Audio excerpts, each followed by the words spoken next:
Morning to everybody. Welcome to the business meeting of the Virginia Board of Education. We'll begin with a moment of silence followed by the Pledge of Allegiance.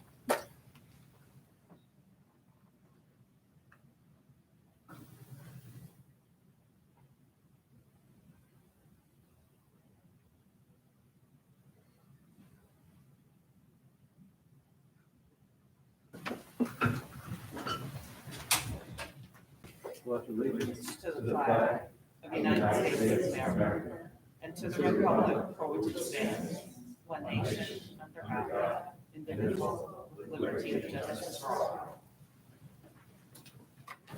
Okay, before we get into the real agenda, we have a few housekeeping things. First, under our bylaws, we are allowed to participate electronically in meetings. As might be obvious, Ms. Holton is participating via electronic means due to a personal family matter.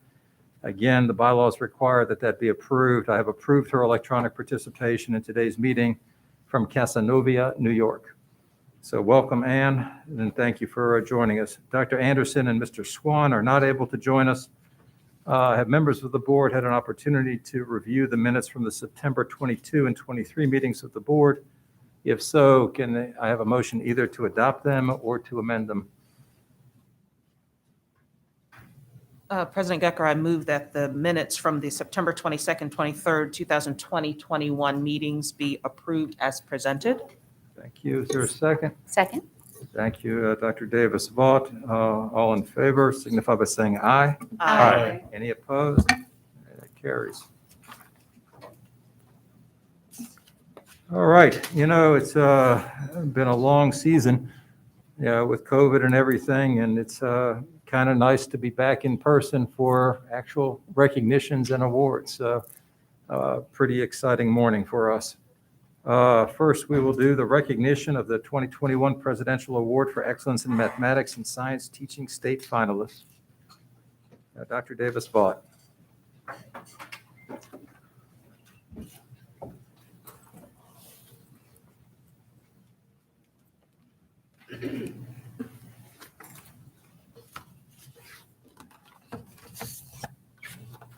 Good morning, everyone. Good morning. The Board of Education is pleased to recognize 5 secondary mathematics and science teachers as the 2021 state-level finalists for the Presidential Awards for Excellence in Mathematics and Science Teaching. The Presidential Awards for Excellence in Mathematics and Science Award Program was established in 1983 by the White House and is administered by the National Science Foundation on behalf of the White House Office of Science and Technology. The program identifies outstanding science, mathematics, computer science, and engineering teachers in each state and the 4 United States jurisdictions. 1 year, the award goes to an outstanding kindergarten through 6th grade teacher, and the next year to an outstanding teacher in grades 7 through 12. The Presidential Awards for Excellence in Mathematics and Science awardees serve as models for their colleagues and are leaders in the improvement of STEM education. We are honored to be able to recognize the following teachers as the 2021 state-level finalists for the Commonwealth of Virginia.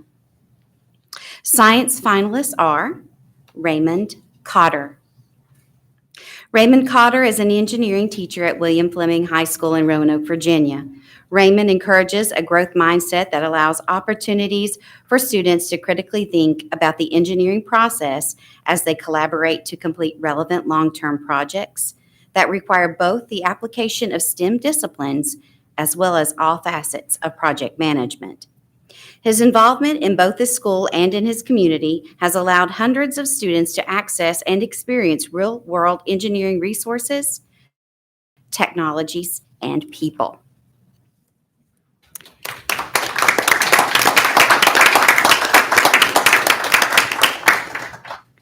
Stephanie Harry. Stephanie Harry is a chemistry teacher at Tabb High School in Yorktown, Virginia. Stephanie's passion for chemistry has led her to be successful in both her classroom and as well as supporting other science teachers in the division, the state, and the nation. She holds herself and her students to high standards and strives to meet the needs of her students both in the virtual and traditional classroom environments. Her leadership extends beyond the classroom as she advocates for quality, rigorous science instruction. Thank you very much.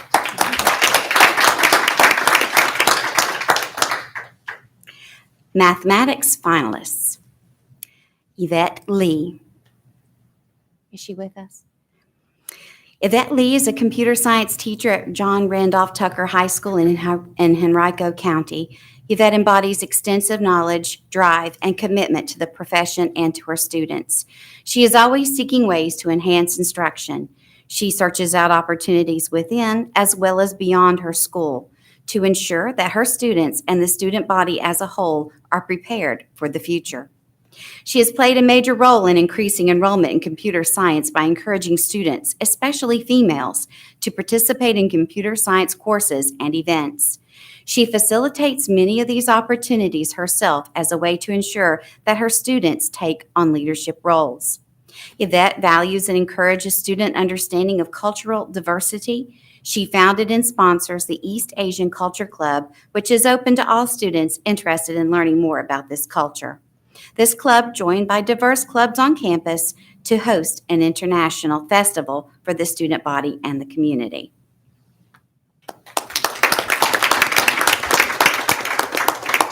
Melinda Lebeau.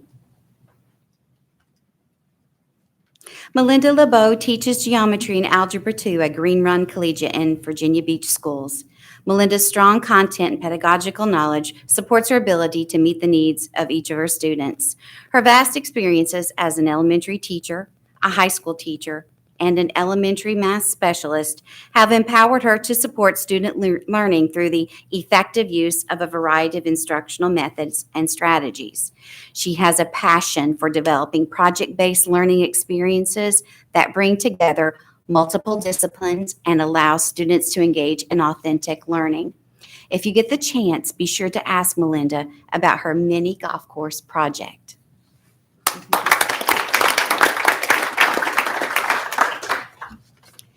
Geraldine Mascaloni. Geraldine Mascaloni is a mathematics teacher at the Arlington Career Center in Arlington County Public Schools. Geraldine exemplifies the tenets of lifelong learning and has an innate curiosity to dig deeper through research and practice for what is relevant in the instruction of mathematics.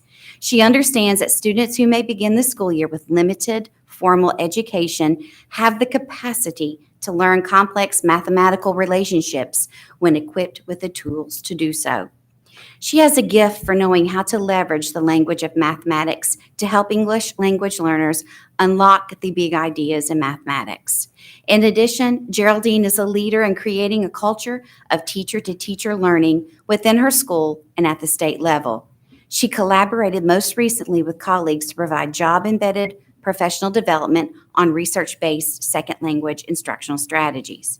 As a result, teachers see the value of learning through their own observations, reflection, and shared practices. The National Science Foundation oversees the selection of the state-level awardees for the White House. We anxiously await hearing who among these great educators will be recognized as the 2021 state awardee for the Commonwealth. Ladies and gentlemen, board members, Dr. Lane, please join me in congratulating these fine educators.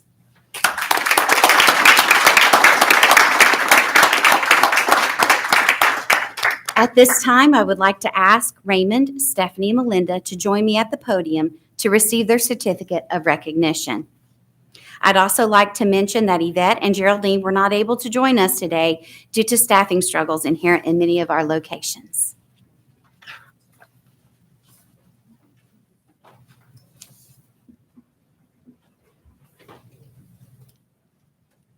Thank you very much. If you'll please join us for a photo. Wow. So we can have some folks kind of stand up there and then some folks here in the middle. Yeah, you guys keep going in there. I think the superintendent and president down below. And then, think that's the way we do it. Congratulations. Everyone. Congratulations. Yay. So I was going to say this mini golf thing. It's art on the mini golf course. We didn't get to finish it because of COVID, but they had to design a golf course based on artwork and on geometry skills and figuring out Scale and all that. Wow, that's great. So they had to figure all that out. They had designed it. They were about to the point where they were going to make it. We're going to have a 6-hole golf course on our campus. Oh, Wow. That's awesome. Wow. Yeah. Yeah. That's right. We didn't get to finish it Yeah. because of COVID. So in this year's to be in the competition. Congratulations. The middle. Right here. Mm-hmm. The Yeah. middle, the middle. And are we going to drop our masks? And take off your visitors stickers if you can. I'm gonna leave my mask on. Yes. You can leave it on. Yeah. Yeah, I understand. Mhm. Taking them all. Some are. I'm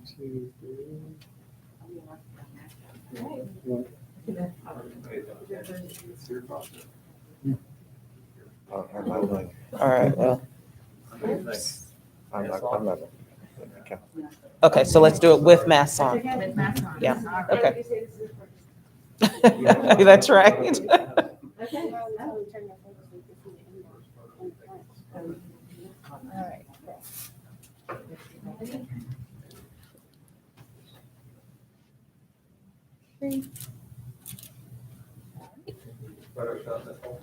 That's right. You all have a wonderful afternoon. All the best. Please let us know. Well, of course, we'll know how it all turns out. Yes, but- pleasure. Congratulations. Congratulations.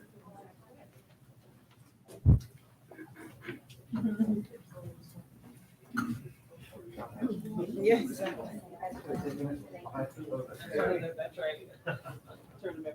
Larger than life. Okay, now I'd like to turn the podium over to Dr. Mann to introduce the resolution of recognition to commemorate November 2021 as Family Engagement and Education Month. Dr. Mann.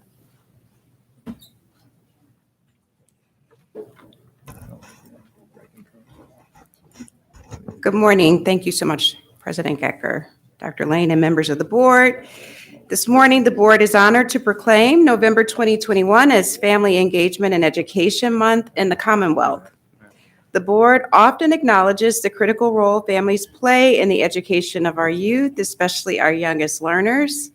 Whether through parents, step-parents, siblings, grandparents, adopted parents, or guardians, the support and active participation of families in our schools supports children's success as they become productive citizens contributing to our communities.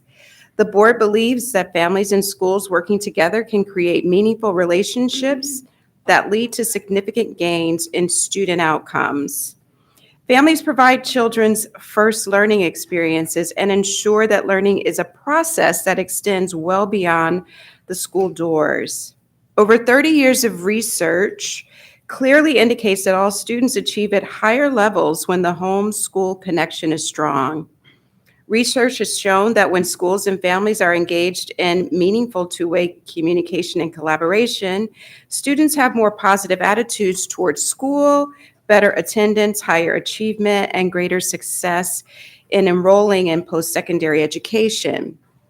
The board wholeheartedly supports the work of the Virginia Department of Education, our school divisions, organizations such as the Parent-Teacher Association, and other partners that develop ideas, resource, and training for stimulating and sustaining parent involvement. Family Engagement and Education Month is an opportunity to recognize the importance of families and schools being done throughout the Commonwealth to facilitate and actively support student success.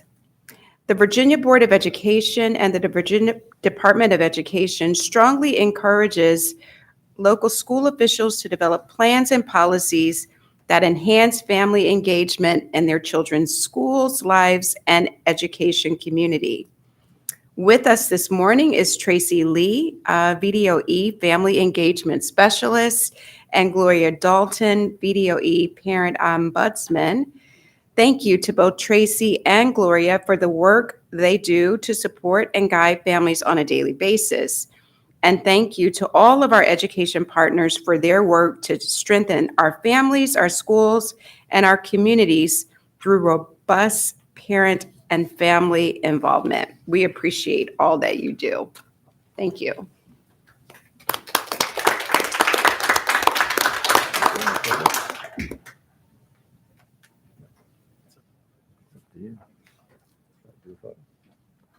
Okay. Thank you all very much. Thank you for being with us. We'll move on to public comment. Speakers will be recognized in the order in which their request was received. Speakers are asked to limit their remarks to 3 minutes. When your time is up, please close your remarks promptly. We ask that you please provide your name and affiliation at the beginning of your remarks. You may provide copies of your comment, copies of your remarks to Emily Webb, Director of Board Relations, after you finish speaking. It is the practice of the board really not to respond to each individual speaker. However, a member of staff will in fact get back to you, if the comments require it. So we'll begin with Daniel Latham.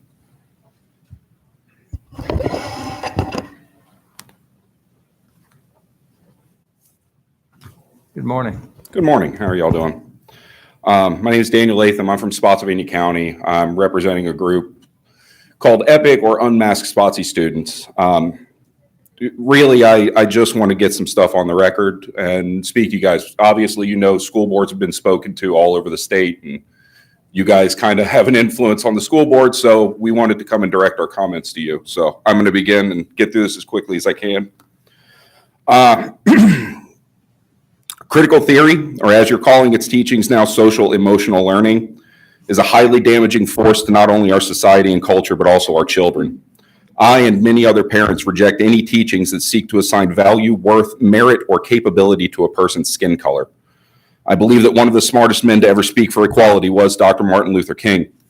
We are destroying his dream of judging people on the content of their character by embracing this intersectional racial politic and pushing victimhood on our children. I refuse to accept that a person's worth is defined by their skin color, and it is immoral for you to suggest to our children that they cannot succeed based on their race or that they will succeed based on their race. Our children should be taught to be the best that they can and try their hardest. Success comes from effort, not from pigment. Have you seen the society that you are effectuating with your misguided policies? Have you been outside of this bubble in Richmond?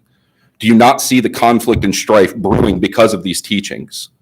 Can you not see the damage that has been done to 2 generations of children being indoctrinated by these horrible ideas? We have taken a culture of strength, self-reliance, perseverance, and entrepreneurial spirit and have turned it into a world where everyone is offended and crippled by mean words. This is not progress. This is regression. Your focus should be on offering a quality education to all children that prepares them to deal with the realities of the world. You are creating a generation of children who believe the world should and will conform to their wants.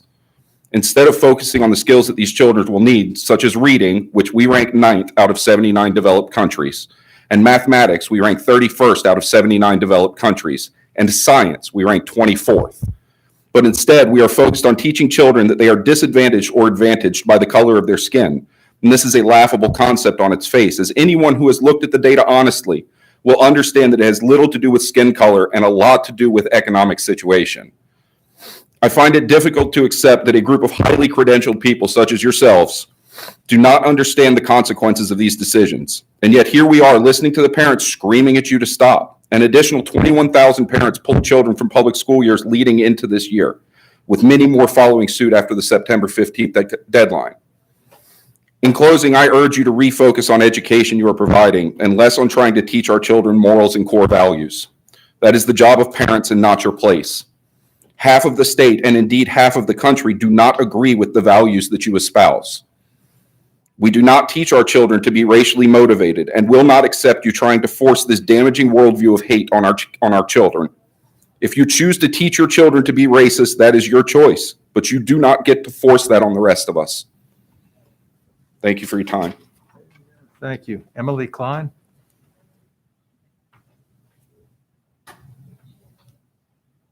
Amy Sudbeck. Did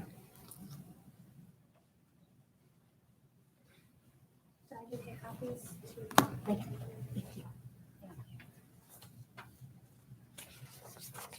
Do I go? Yes. I'm here this morning representing thousands of parents throughout the state of Virginia. I do run the group called EPIC, Empowering Parents, Inspiring Children. We have been attending many school board meetings in regards to unconstitutional mandates and divisive curriculum. So they have recommended that we come and see you. So school board tells us to come see you. I'm not sure what you're going to tell us to do, but here we are. Critical race theory is 100% being used within our public schools to educate our children. The Department of Education website, your website, the DEOE.virginia.gov is filled with plenty of information about CRT. Quote, all members of society have been socialized to participate in racist systems.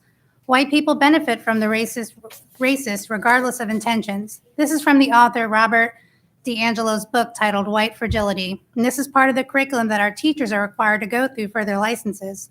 There are many more resources like this on your website. Your CRT training, equity training, social emotional learning, whatever we're calling it right now, is teaching our children how bias and oppression are institutional, structural, and systemic. Our children are being taught that white people are born with unearned privilege that other Americans are denied. Social science research shows that children from intact families are less likely to spend time in prison or face poverty than children from broken families. I'm a product of a broken family. My skin color gave me zero privilege. I grew up in poverty in inner city, and here I stand today, successful woman, beautiful family, made lots of strides. And again, nothing to do with my skin color. Our children are also being taught that whites have rigged the system, so the criteria used to measure merit and success in school or the workplace are not objective, but are designed to keep white individuals on top. Academic standards are not holding our children back. Our failing public schools are. You're failing our children. Kamala Harris stated that equitable treatment means we all end up in the same place. Equal opportunity doesn't produce equal outcomes. If two people are given the same opportunity, but only one takes advantage of it, they'll naturally have different outcomes. It's that simple. The CRT equity training and social emotional learning betrays the idea that the American dream belongs to all of us, and everyone should have the same opportunity to pursue success. Stop indoctrinating our children. We know, and you know that we know what's really going on here. You can change the name however many times you want. Just know that we the people and we the parents are onto the ever-moving target, and we're not going to stop fighting this. A parent has the fundamental right to make decisions concerning the upbringing, education, and care of the parent's child. So where do we go from here? My copies have my email. I would love to have a dialogue, and I really appreciate everyone listening, because at our school board meetings, a lot of people are kind of sleeping. So thank you. Appreciate it. Okay, thank you. Amy Dodson.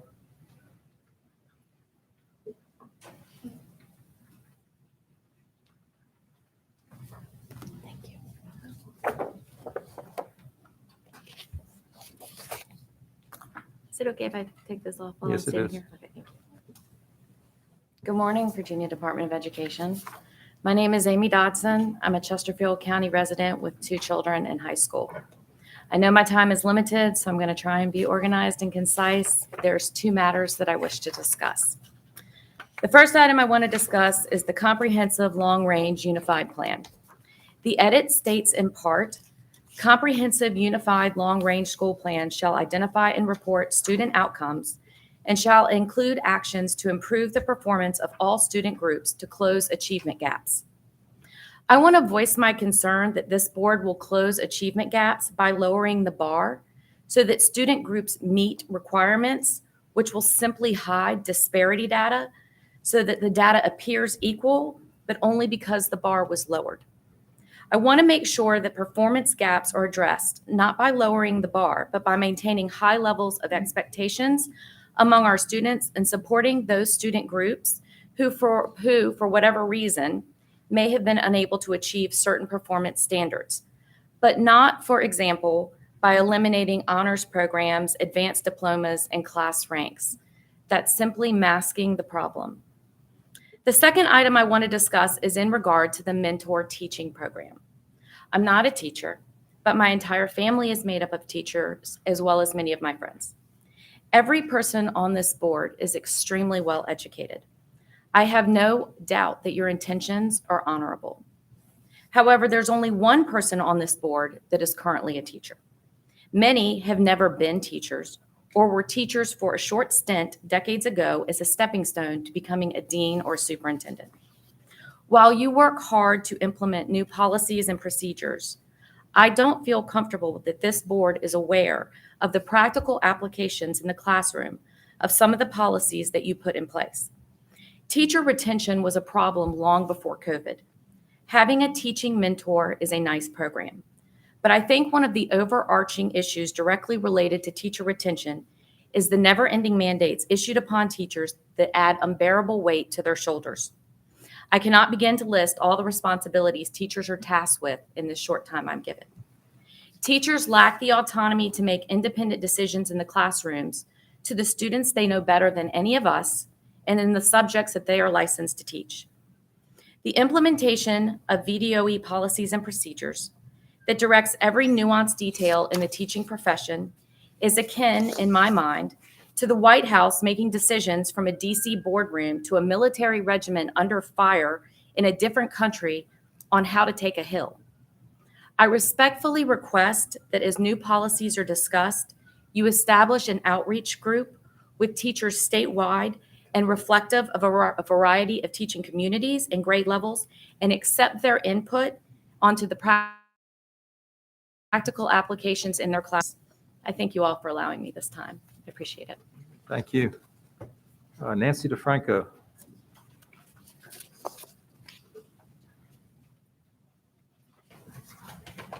Good morning. Good morning. Good morning. Thank you for allowing me to speak. I decided at 5:30 last night that I was going to speak today, and I'd like to speak to Senate Bill 1303. And I really don't even know where to start. The bill has taken away any personal responsibility that anybody in the state government holds, because everybody can say it's a law. It's an unconstitutional law, and with the impending mandating of the vaccines of our children in our schools, it's disgusting. Sorry. We have to protect the children. We are going to allow them to be vaccinated with a vaccine that is not approved. It is under emergency use authorization. There are no 3-year clinical trials tied to any of these vaccines. Sorry. Also, there is no record anywhere in the world of any COVID-19 virus variant having been purified from any patient sample. Nowhere. If the legislature's passed a bill saying we should sterilize our children, or we should feed them rat poisoning once a month, would we all just sit by and allow this to happen? And this is going to affect the lower income children whose parents cannot take them out of school to prevent them from being vaccinated.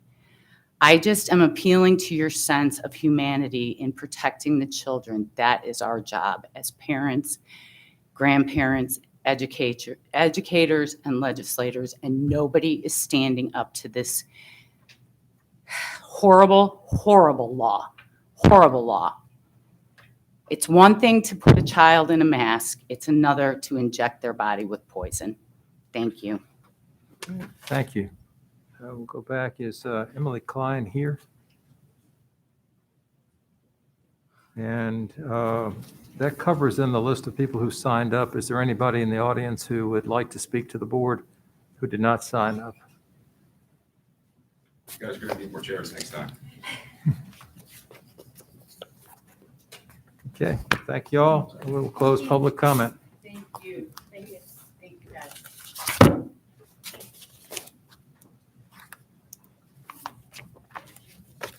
And we move on to the consent agenda, items A through D. Is there a motion either to approve the consent agenda or remove any or all items from the consent agenda? So moved. Which way? That was to approve it? To approve it. Thank you. Dr. Duran, second, Dr. Mann. Any discussion? No? All in favor signify by saying aye. Aye. Any opposed? Aye. No. Okay, that passes. Thank you all. Item E, final review of the 2021 prescriptions to the standards of quality. Dr. Sale?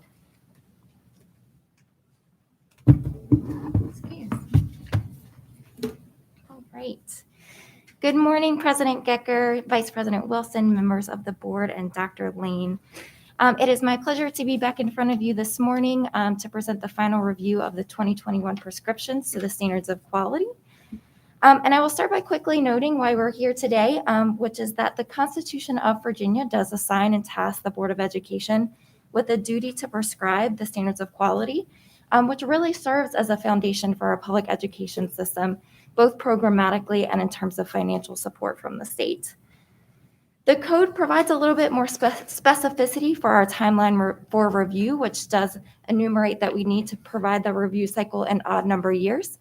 So here we are in 2020, taking a look at our prescriptions and thinking about how to advance what we've done in the past and continue to move the needle forward. As you all well know, you convened your committee for the review of the standards of quality earlier this summer. And much of your discussion was built on the work that happened in 2019 in advance of that review cycle, where you reflected on the work that's been done, where we've seen progress made, and where we may continue to build on that work and advance those prescriptions, and the need to maintain and reset markers within those individual prescriptions. And as a result, before you today, you have a set of prescription packages or a prescription package with a set of prescriptions that are truly evidence-based and research-oriented, designed to support our Virginia educators and to align our resources with needs, recognizing that we want to ensure all of our learners have equal opportunity and equal ability to thrive. The package includes 11 prescriptions, most of which are aligned with the 2019 prescriptions that were reaffirmed in 2020, with some small technical edits to support implementation and clarity. And I will note, as part of your board package, there is a change to the resolution that is before you all today that also includes a recommendation that is outside the standards of quality that discusses the support cap. And this recommendation would include a change to Appropriation Act language that removes the support cap that's been in place since the recession era spending, or since proposals for recession era spending flexibility that would ensure that additional support is provided to divisions to fund those additional support positions. And with that, I will hand it back to President Gecker to continue our discussion and move forward with the resolution for the standards of quality, should the board wish. Okay. Are there any comments based in particular around yesterday's discussion with regard to the specific items? I think we had consensus on everything by the time we were done. And I take it the resolution reflects, the consensus of yesterday. I think it is an accurate representation of where we landed from the committee discussion yesterday. And as I noted, and you'll see in the resolution that Emily's providing, does also reflect that recommendation on the support cap in addition to the prescriptions. The support cap recommendation, which did come up yesterday, with the removal of the support cap recommendation, has been done by the board before. I'm not aware of anybody wanting to not do it this time, but if there is a desire to pull that from the formal resolution, please let me know now. Don't see anybody. Good. Just take a minute to review this. It's in the book, but I wrote it. You have hard copies too. Yeah, thanks.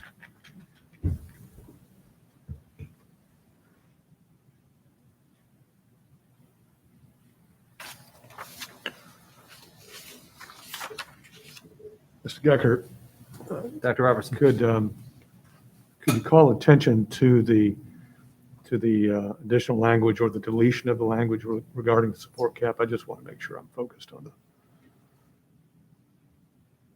the right reference. I believe that is the further resolved language refers. Remember, during the recession, they added the cap. I believe that the section that we're referring to is the further resolved, the last paragraph. Yes, sir. Dr. Robertson, it's that one that begins with "be it further resolved" at the very end. Thank you. Appreciate it.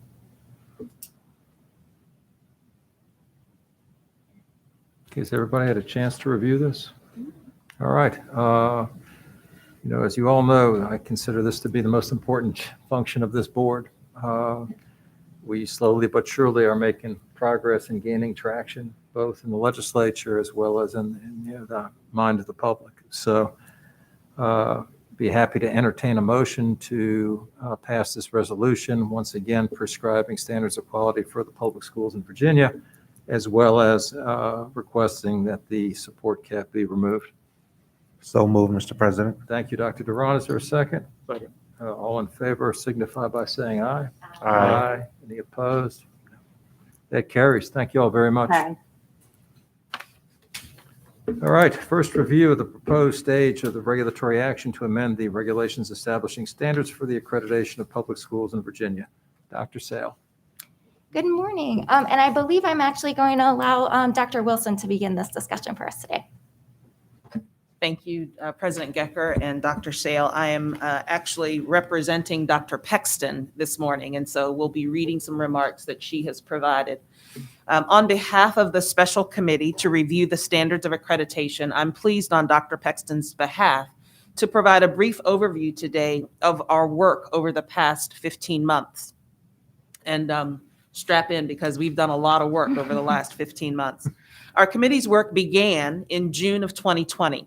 The committee's objective, as you will recall, has always been to conduct a review of the newly implemented accreditation system to assess anticipated positive, negative, as well as unintended consequences of performance indicators. Some of the considerations included the board's SOQ and equity work, the complexity of the current system, and alignment with federal requirements. Since that initial meeting, the committee has received numerous presentations and hosted panel discussions with stakeholders. The first few months of the committee's work focused on understanding the complexity of the school accreditation process, the 2017 revisions to the standards of accreditation, and school quality actions and technical assistance as a result of those 2017 changes. From there, you will recall the committee began diving into research and best practice. The team from the Education Commission of the States provided an overview of school accountability systems across the country, including examples of school quality indicators from a number of states. The VDOE team provided a presentation on the federal accountability requirements under ESSA and Virginia's school accreditation system.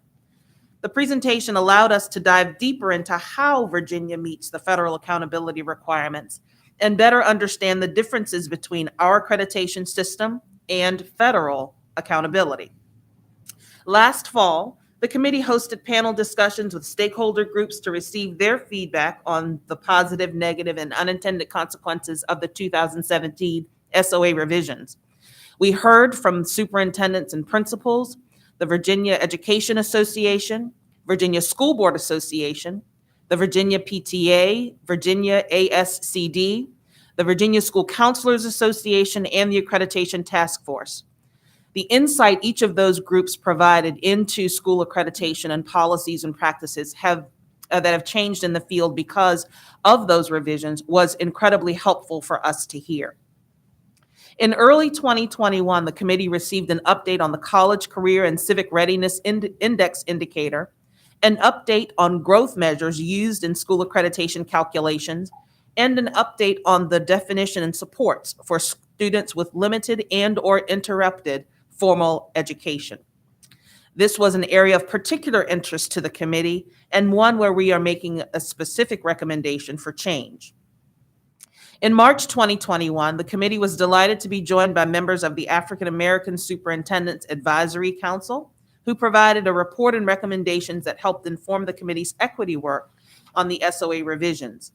In April, the committee learned more about student discipline and disproportionality data, along with VDOE's current and future measurement strategy for discipline disproportionality. This was another area of interest for the committee, but one that requires, we believe, more time to collect data before changes can be recommended. Since early summer, the committee has been discussing, refining, and prioritizing our recommendations, which are before you today. These recommended revisions are intended to improve the impact and efficacy of the SOA. I will note two specific recommendations that the committee feels strongly about for the board's consideration. One, adding language about the appeals process for certain indicators when a school's performance level was determined by students with limited and interrupted formal education. And 2, requiring a school's comprehensive long-range unified plan to draw on student group data to identify opportunity and achievement gaps and identify strategies to improve outcomes for all. Both of these recommendations address concerns from stakeholders and local school divisions and aligns with the board's priorities 1 and 3 from our comprehensive plan. Dr. Pexton would like to I'll stop right there, Dr. Sale, I think, and turn it to you now for an overview and run through of what we have before the board. Sure. Well, thank you, Dr. Wilson, for that introduction and for that additional context. And the presentation before you all here today is the culmination of a few different threads of work, much of which coming from the board's special committee to review the standards of accreditation, but also from the internal agency's SOA implementation committee. So over the last several years since the implementation of the revised standards of accreditation, a team at the Virginia Department of Education has been working to field and address questions that have come up and arisen as the new standards of accreditation have rolled out. Where we could, we provide technical assistance and guidance to support implementation, but this work has obviously also flagged for us some additional opportunities to provide clarity in the standards of accreditation and better communicate and build on the board's vision for the standards of accreditation. So as Dr. Wilson mentioned, there were a few action items that the special committee took that were outside of regulations, but related to the broader conversation around accountability.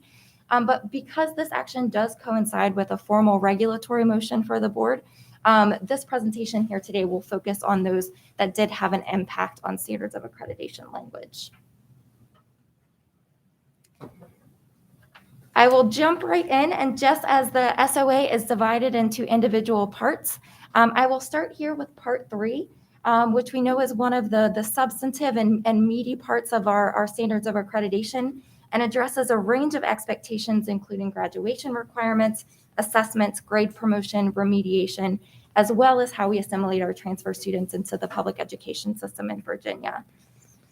Because of the size and scale of this particular part, you will see we have a number of notable edits proposed on the screen here for you today to reflect on, and mostly as a reminder since you all were engaged in that work. I will highlight a few key edits or the ones that I think might be key to revisit, all under this kind of theme and umbrella of making sure that we're supporting our students get to the finish line and complete their graduation requirements. So you'll see a number of edits related to the use of performance assessments and relatedly edits to the use and award of our locally awarded verified credits. You will see that we make an amendment to the certificates of program completion, and this is to align our language with the standards of quality and make sure that divisions are aware of their responsibility to provide these certificates of program completion, and making sure that, again, divisions are aware of this opportunity, and that students who may not have the time or the means to complete all diploma graduation requirements still have an opportunity to be recognized for the work that they do while they're with us. And then lastly, and similarly, we have a few edits related to our transfer students that recognize the kind of practical limitations of when students can take assessments and how to reach verified credit requirements when transferring in at late grades and stages. The next section is part 4, which outlines our instructional programs for elementary, middle, and high schools. I will note at the bottom there, we do note that this also includes descriptions of standard and verified units of credit. Assuming that this package of changes move forward, we do shift those sections to the earlier part for ease of readership and use for folks who want to understand how to get credits and how that relates to the graduation requirement system. But for this particular section, the 2 items that I will note here relate to our remedial programs in the public education system. First is making sure that our expectations for remediation, diagnosis and remediation for literacy also applies to numeracy. So we know both reading and mathematics are important and core skills that we want our students to have, and we want to support our students in making sure that they are achieving what they need to at their grade levels, at respective grade levels. And then adding clarifying language that remediation work should supplement, not supplant classroom instruction. While we think that this is practiced in most divisions, we certainly want to set the marker and expectation that that should be the case and remediation should be provided outside of those core instruction hours. In part 6, which is related to school facilities and safety, we do make a few changes related to lockdown drills and fire drills, really just to align with statutory language and make sure that we are consistent across the board in our expectations for these drills. But the item most of note here is language related to a comprehensive data security plan. And this really just recognizes the ever-growing use of virtual and technological platforms as we think about the exchange of data and service delivery in our schools. So maintaining security and privacy for our student information is of utmost importance.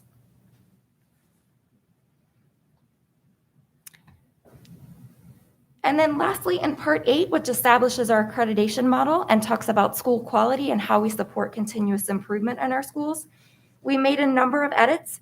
As Dr. Wilson noted, one of the most notable being related to students with limited and interrupted formal education as they relate to the appeals process. And while there is an existing appeals process in the standards of accreditation, this does provide clarity on this as a pathway and an option for divisions who have seen performance levels singularly impacted by SLIFE students.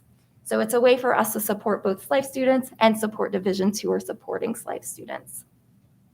And then lastly, the last bullet, I won't pause too long on it there because this was still a part of the board's, or rather the committee's discussion at its last meeting. So I did want to take a few minutes just to pause and reflect on where we landed at our last committee meeting related to comprehensive plans. And in that, I do want to note that this is, again, a culmination of a few different threads of discussion that we wanted to make sure that any new requirements that we place on divisions are reflecting on data. And we're also providing an action item that there's meaningful and tangible goals related to these requirements, which is what you see here. So we do ask that again, when divisions are thinking about how to use their data to support and address achievement and opportunity gaps, that we are thriving or striving to get to that level 1 indicator. So we are maintaining that high bar and that high standard of quality for all of our students, and making sure that that is the goal for all of our divisions as they think about improving and I guess utilizing their data for improvement strategies. And per our discussion at the last board meeting, we also wanted to continue to reflect on discrepancies even within our level 1 performance schools. And so where achievement gaps and opportunity gaps persist, even in the level 1 indicator, the expectation is that the data would continue to move those groups lagging behind to meet their other colleagues and peers. I will quickly note that the language does require the board to establish guidelines that will further clarify and expand on what this component of the comprehensive plans should look like. So the board will have another opportunity to reflect on exactly what we are asking of schools and divisions in these. And that will come back before the board once we have had an opportunity to really kind of flesh out what the content of these plans should look like. And then I will open it to questions and discussion for this item, and will suggest to the board that this has been recommended for the board to receive for first review of the regulatory amendment or the proposed phase of the regulatory amendment to the standards of accreditation, and will return for the board's consideration and final review in November. Thank you. Any comments, Dr. Duran or Dr. Wilson first, perhaps? Thank you. Dr. Sale, thank you as always for this.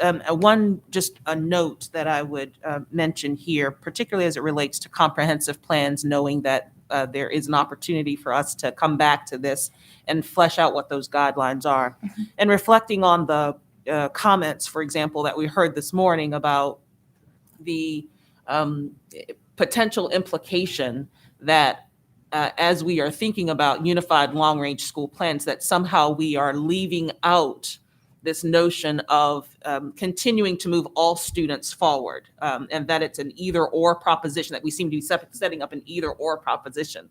And that's not the intent. And I think that as we think about what those guidelines are, how we articulate that intent very clearly will be key and very important.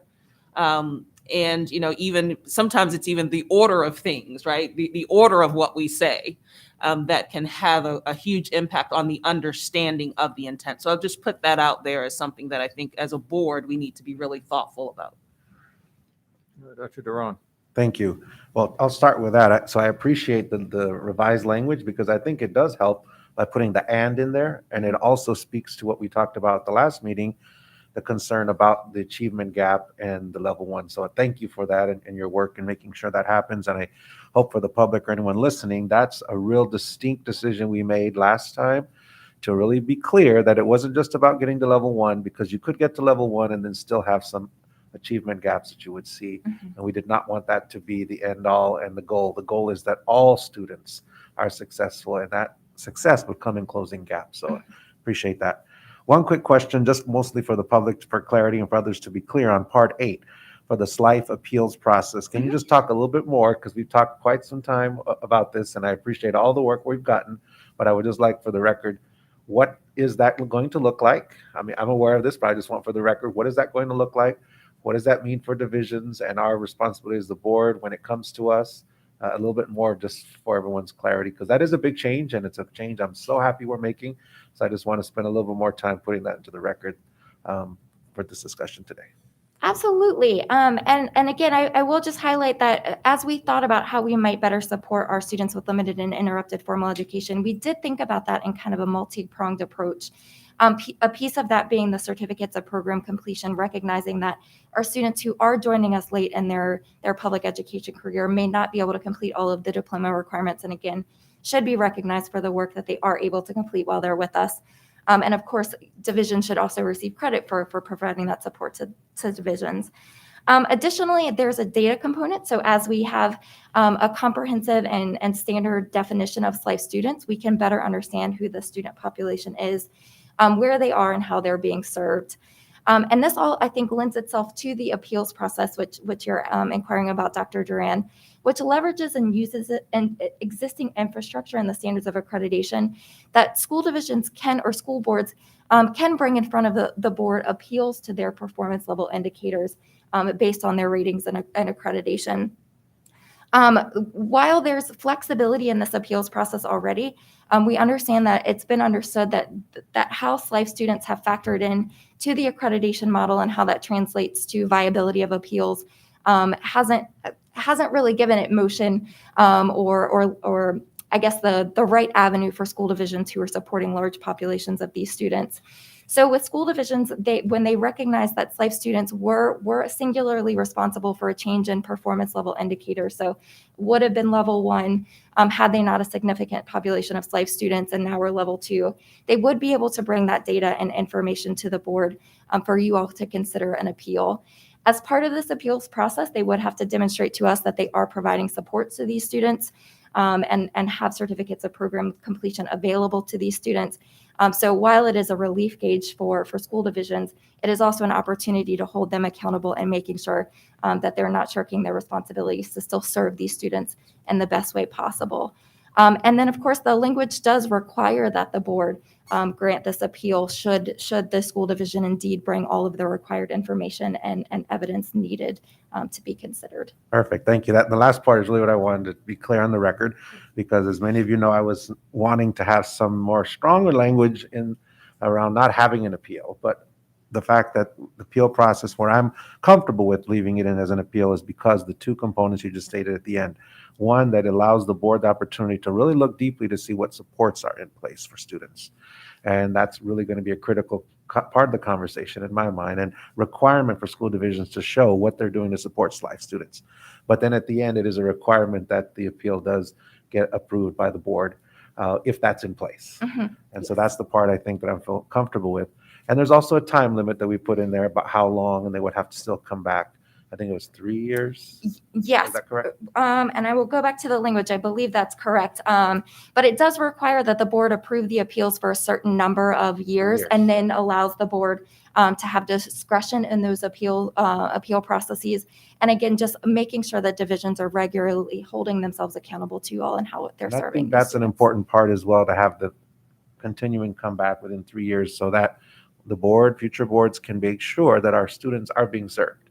I heard a lot of discussion around this issue amongst those of us who talk about this in the educational field, and there's many of us who are concerned, on the one hand, of students not getting the supports, being SLIFE students, kind of being underneath and not getting the attention that they're supposed to and being masked over other data. So that's why I think having this is really important in terms of showing what supports are in place. But then there's another part about school divisions being unfairly, having an unfair challenge of having to address their needs by working very hard to support SLIFE students, but then not being recognized for that, which we heard from principals that came during this process. So I'm really thankful to everyone for putting their work together and making sure that we can have this substantive change that I think will benefit students first and then also school divisions simultaneously. So thank you. Thank you. Any other comments, Dr. Robertson? An observation and a question. Thank you, First Leslie. The observation is we heard earlier about the concern regarding whether we hear from the field.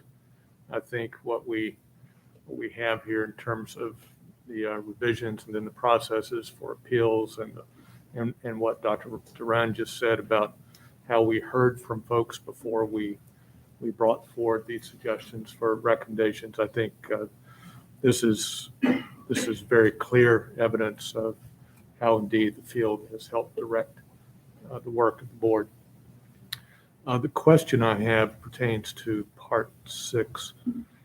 And the only reason I'm asking the question, Dr. Sale, is because you've prepared such a crisp exhibit. It's caused me to focus. And it's the second bullet, adds language related to security and the requirement to establish a comprehensive data security plan.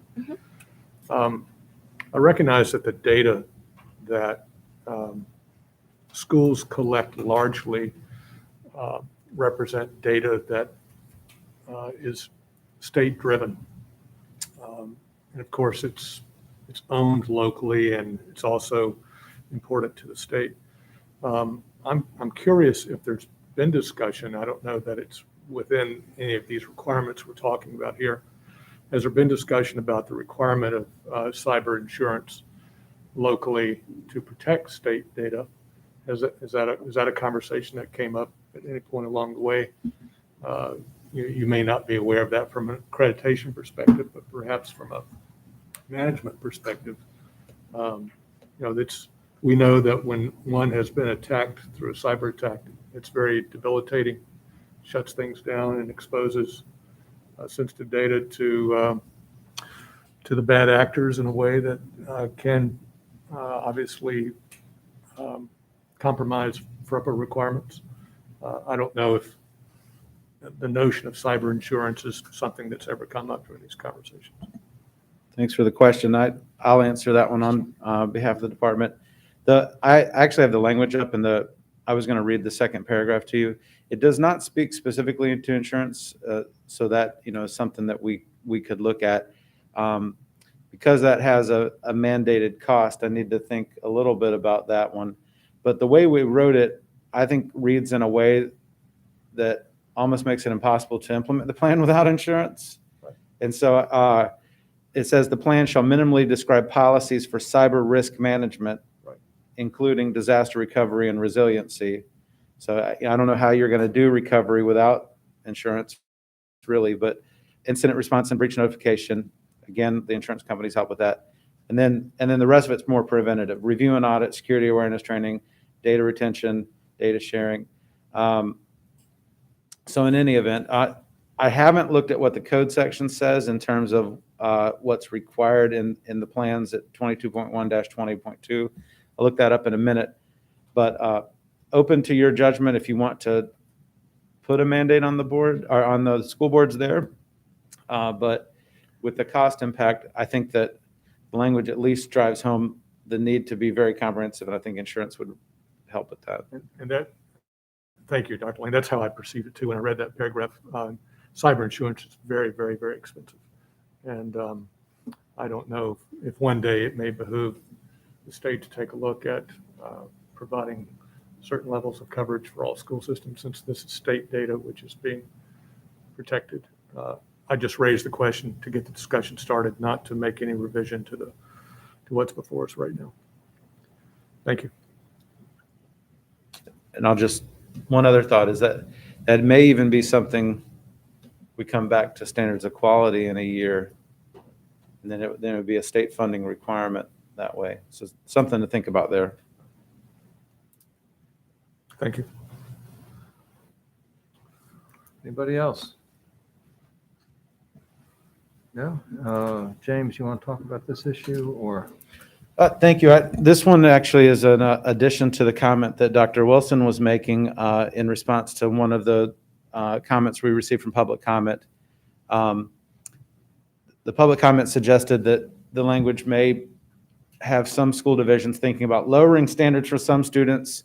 That certainly is not the intent, as Dr. Wilson said. In fact, I think the language that talks about improving the performance of all student groups addresses that. But we're really trying to be intentional that no one could read this to think anything else. So I wrote a sentence for your consideration. You don't have to add it because I do think it's clear, but just in case the board also fears that anyone could think otherwise, here is a sentence you could consider. And this is not vetted with policy or legal, but all plans. So I would suggest that you would add this after, I think, what is like the sixth line where it says between student groups, if they exist within that level. Then I would add this language. All plans should reflect, I use the word plans twice, so English teacher, Dr. Wilson, I apologize, but I'll think of a tweak here in a second. But all plans should reflect plans to raise student achievement for all students, and no plan should seek to achieve their goals by lowering standards for any student. Okay, that'll be something for us to contemplate for next month. But I do think, one of our goals has been to have this written so that nobody can misread it. And, as we've seen, perhaps even what we have now isn't quite strong enough. So I think we ought to at least consider something else. And thank you, Dr. Lane. I'll use strategies instead of plans in the second plan. So in whatever we see coming forward in November, could we have that additional language? Just because I'm a visual, I have to kind of see how it all fits together. Yes, I'll hand this to Ms. Coy, and then we'll have it as an option for you. Right.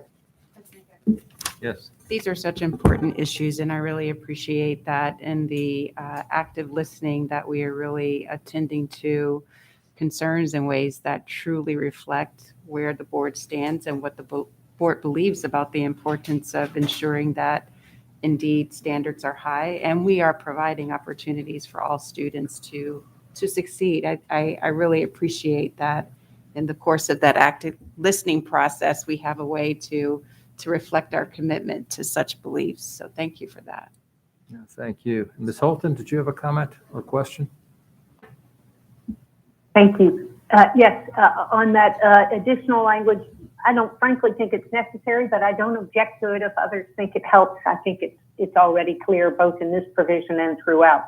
The whole way our standards of accreditation are set up are geared towards pushing improvement and proficiency as you move through the levels. But it's a communications document as well, and if this helps clarify on the communication side, I have no objection. I mainly wanted to speak just to thank Dr. Anderson/Pexton, even though she's not present, for her great leadership on this and for all the input we've gotten from the public and the great discussions among the committee members. Obviously, we heard lots of suggestions that would have gone beyond what we're doing now, and I think we were right to reserve them for potential future revisions in light of the fact that the current SOAs are still really in their early years. So I think these are helpful tweaks and some that go beyond tweaks, but that we've done the right level of change for now, with the understanding that as we gain more experience with the current SOAs, there may be the input we got from the public and others in this round will help serve us in the next round as well. Thank you, Dr. Anderson. Main message. Great. I would certainly echo that. I'm sorry, Dr. Anderson is not here for this particular part of it. Hopefully, next month she'll be back with us when the item comes back for final review. So the board is happy to accept this one for first review. Oh, absolutely. Yeah, Dr. Anderson. Yes, I'm playing Dr. Anderson now, put on that hat. Dr. Anderson wanted me to be certain to express this to everyone. She would like to thank the committee members, Dr. Francisco Duran and Dr. Pamela Davis-Vaught, for their time, thoughtful questioning, and energetic discussion over the past 15 months, in addition to all other board members who also sat in as part of this committee. She would also like to thank all of you for participating in many of those committee meetings. Finally, Dr. Anderson would like to thank Dr. Sale, Ms. Shelley Loving-Ryder, Ms. Emily Webb, and the entire VDOE team for their support of the committee's work. It's been her privilege to chair such an important initiative, and she's honored to have had the opportunity to advance the board's priorities to ensure all of our children in the Commonwealth receive a quality education. Thank you. Dr. Anderson/Wilson, we appreciate that very much. Well, thank And- you. I've and been thank you, honored to be Dr. a Sale. steward of this work, and I will see you next month. All right, we're going to move on to item G, first review of recommendations for appropriate staffing and funding levels necessary for state-operated programs in regional and local detention centers. Dr. Hollins. Thank you so much, President Gecker, Vice President Wilson, board members, and Dr. Lane. I'm with you today for two items that you have seen previously. The first is your review of the report on recommendations for appropriate staffing and funding levels necessary for state-operated programs and regional and local detention centers. The 2021 General Assembly session created budget language that required that the board convene a work group to make recommendations on appropriate staffing and funding levels necessary related to state-operated programs, implementation of appropriate efficiencies in staffing practices, any statutory and regulatory changes needed to implement those findings, and appropriate programs to redirect any potential savings from implementation of the board's findings. You may remember that this report was initially presented to you on September 22nd during your work session, and we had a robust discussion around the findings of the report as well as the next steps related to this work. We also reflected the robust engagement undertaken as prescribed by the requirements of the budget legislation, of the budget language, with interaction from various stakeholders and their respective organizations. It's my pleasure to share the superintendent's recommendation that the board waive first review and approve the report on recommendations for appropriate staffing and funding levels necessary for state-operated programs in the regional and local detention centers to be transmitted to the General Assembly by November 1st. Okay, thank you, Dr. Hollins. Are there any comments? Dr. Robertson? I'd be glad to make the I motion. see you thinking hard about a comment. so- Yes, well, I'd be glad to make the motion to Okay. waive if that's appropriate at this point. I think if there are no comments, that would be appropriate, Dr. Robertson. Thank you. Okay, we have a motion and a second to waive first review and adopt. All in favor signify by saying aye. Aye. Any opposed? Aye. Okay, great. Item H, Dr. Hollins. Yes, sir. Item H is first review of fast-track regulatory action to conform definitions of traumatic brain injury. You'll remember that previously, as a result of the 2021 special session, the General Assembly enacted Chapter 170 of the Acts of Assembly, which required the board to amend its definition of traumatic brain injury, which it did at its meeting on September 23rd. We approved an exempt action to the regulations to conform the definition as required by the legislation. However, the legislation left the definition of traumatic brain injury, or TBI, and other sections of the existing regulations untouched. There does not appear to be a reason for the definitions to differ across chapters. And further, there is not currently a definition of TBI in the section that we're proposing on adding it to today. These changes were beyond the scope of the legislation that required the board to amend the definition and were therefore inappropriate for the exempt action. The item that we bring to you today is simply an attempt to provide clarity, consistency, and I think really clear communication on the update to this recommendation and to the definition itself. And so this will help the field to solidify the information, the updates that were made, and really bring the regulations into conformity with this change. The Superintendent of Public Instruction recommends that the Board of Education waive first review and approve the fast track addition to assure our alignment and regulatory language in the department's guidance. Okay, thank you, Dr. Hollins. Are there any comments on this? Is there a motion and a desire to waive first review? President Gecker, I move that we waive first review and approve the recommendation. Do we have a motion? Is there a second? Second. Thank you, Dr. Davis-Vaught. All those in favor signify by saying aye. Aye. Any opposed? That carries. Thank you, Dr. Hollins. Thank you.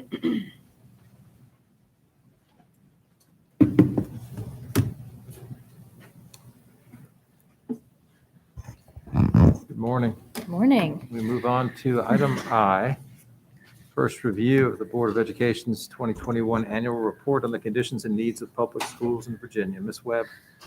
Good morning, President Gecker, Dr. Wilson, members of the board, and Dr. Lane. I'm pleased to present for first review the board's 2021 annual report on the condition and needs of public schools in Virginia. As you will note in the boilerplate, this report is required by 22.1-18 of the Code of Virginia.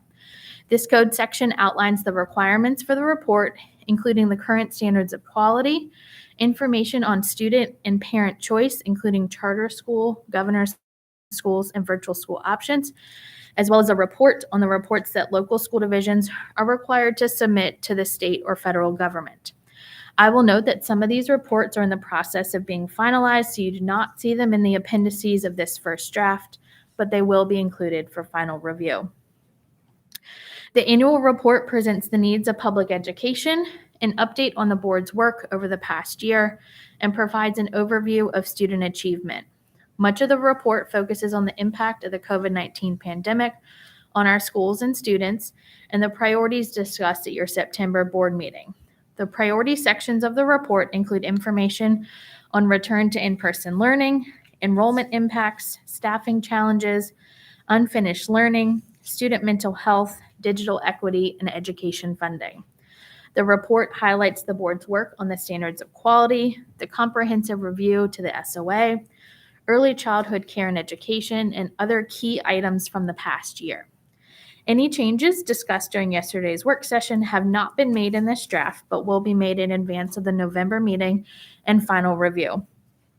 Additionally, once the text of the report is finalized, an executive summary will be added for your review and approval, along with more information on your accomplishments this fall. I know that we didn't get to dive into the annual report much yesterday, so I'd be happy for us to go through it now with any edits, questions, or feedback that you may have. I can make those edits over the course of the next week and provide an additional draft to you in advance of your November meeting for feedback. The Superintendent of Public Instruction recommends that the board receive the 2021 annual report for first review. Okay, thank you, Ms. Webb. We did have a very brief discussion about this yesterday, and I'm sure that all of you went back to your, either homes or hotels and sat down and read it again with the idea of coming here today to, discuss it in depth. Are there any board members who have comments on, the draft and, whether they be stylistic or, substantive? Are there areas we'd like to cover that we're not covering? As I mentioned yesterday, this document is, again, one of the few that the board passes as a whole that speaks to our view as a whole of the education system in the Commonwealth.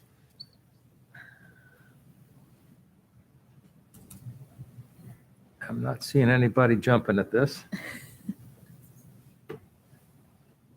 Mr. President? Yes, Ms. Holton. Emily, great job at first stab. I do have some wording edits, but I'll just send them to you. Proposals, nothing that I think merits really rises to the level of needing to be discussed by the whole group. I'll just send them to you for your consideration separately. Okay. The one thing I would say, I appreciate the paragraph where you're looking to thank the board, thanking and recognizing tremendous efforts of teachers, school leaders, board members, et cetera. But I think we want to certainly also recognize parents and students. It's been a hard year for everybody. And then you do go on specifically and talk about the extra stressors that have been placed on educators and education leaders, and I think that's entirely appropriate. I think it requires a little bit of careful wording there. Unkind words, for instance, I would delete that reference on page 6, just because, frankly, that's part of what being on a school board means, is hearing things you're not necessarily entitled to kind words all the time, but hostility and threat is a different order. And so I think I would single that out, and I might try to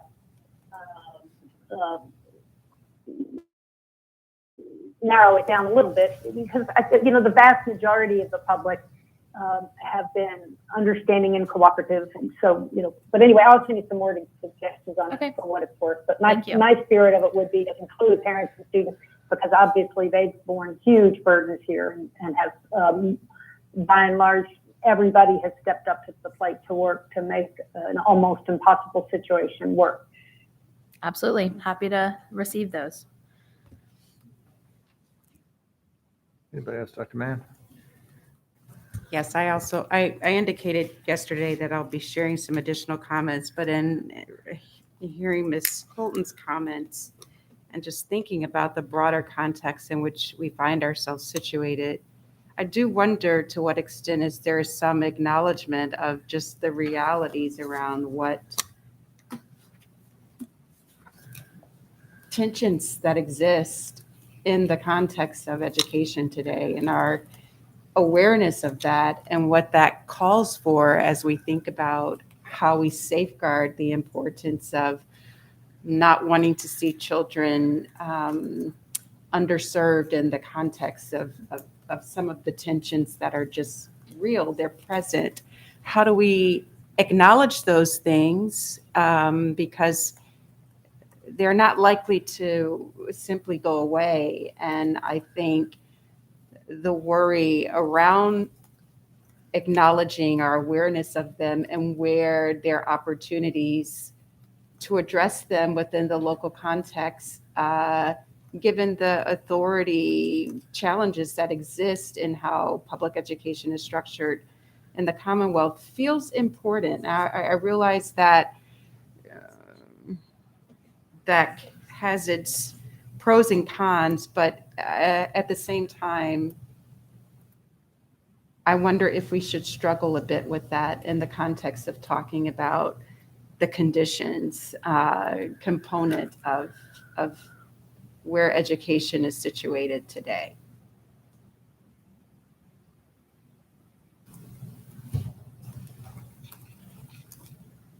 Dr. Wilson? No, I was only going to say, Dr. Mann, I appreciate that Yeah. very much. And I have been thinking some about kind of going back to this idea of, again, what we heard earlier today, just the feeling that our work is in some ways not, we are not conveying perhaps, or people are not understanding our strong commitment to ensuring, even in the conditions that we have, our central focus is on ensuring that all students are meeting their fullest potential. And how we do that, we talk about the impact of COVID, but we don't necessarily talk about those other areas that truly are at the center. Well, it may not, we recognize that it's happening around us. And, what is an elegant way to talk about that as a board? And at the same time, what I also heard earlier today was some, I believe, misunderstanding of the responsibility or authority of this board compared to the authority of a local school board. And what, so I think all of that's kind of rolling around in my head. So I appreciate your observation. So is there a desire then to add to the document a little bit more of the sort of the current environment? Mm-hmm. School board members resigning and Social emotional trauma.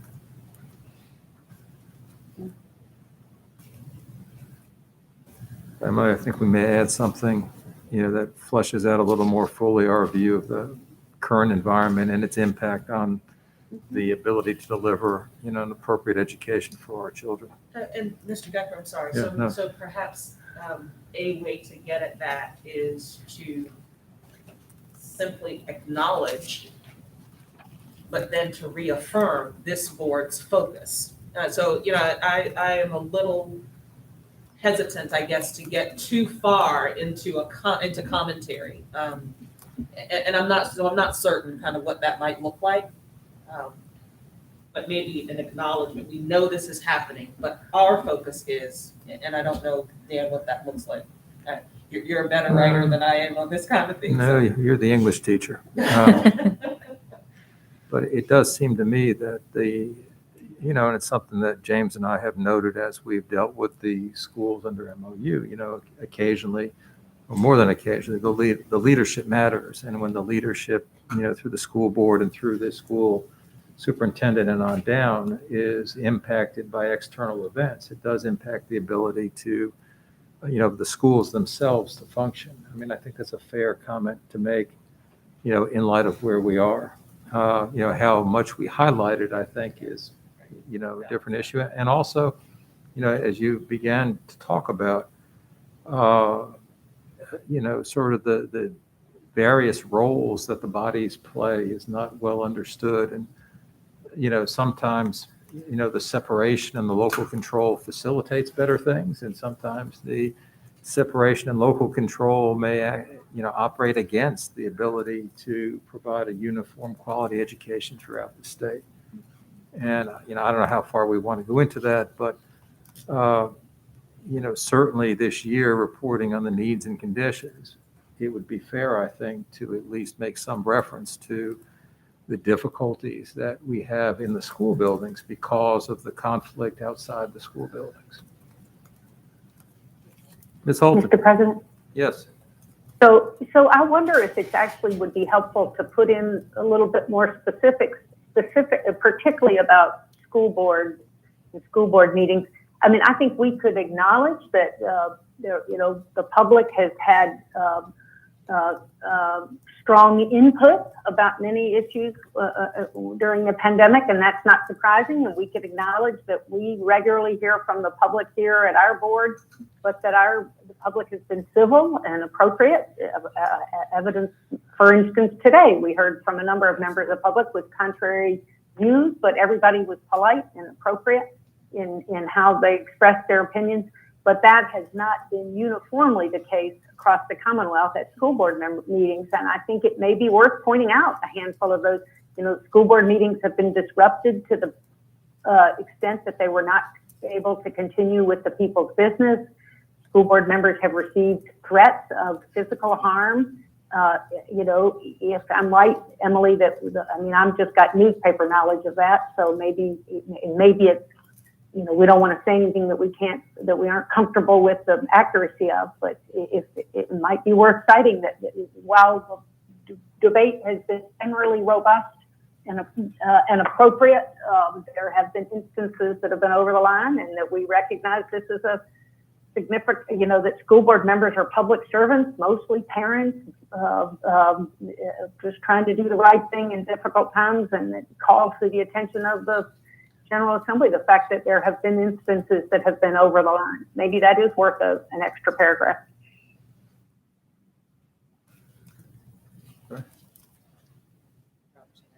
No, Dr. Robertson, thank you.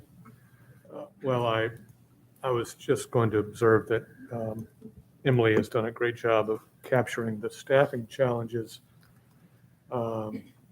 certainly around the 10 critical shortage teaching endorsement areas.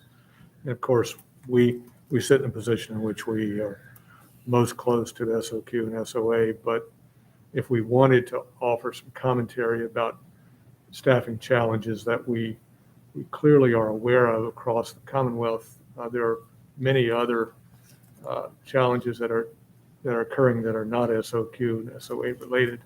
The bus driver challenge has been an enormous disruptor. That's a very good point, actually. And there have been other disruptors similar to that if we want to, again, demonstrate that we are aware of it it appears to me that we can round out the staffing challenges commentary a bit more. Yeah. And just, I'll note on that, happy to add some context to that and include, a lot of those support staff positions that we know that many divisions are struggling with.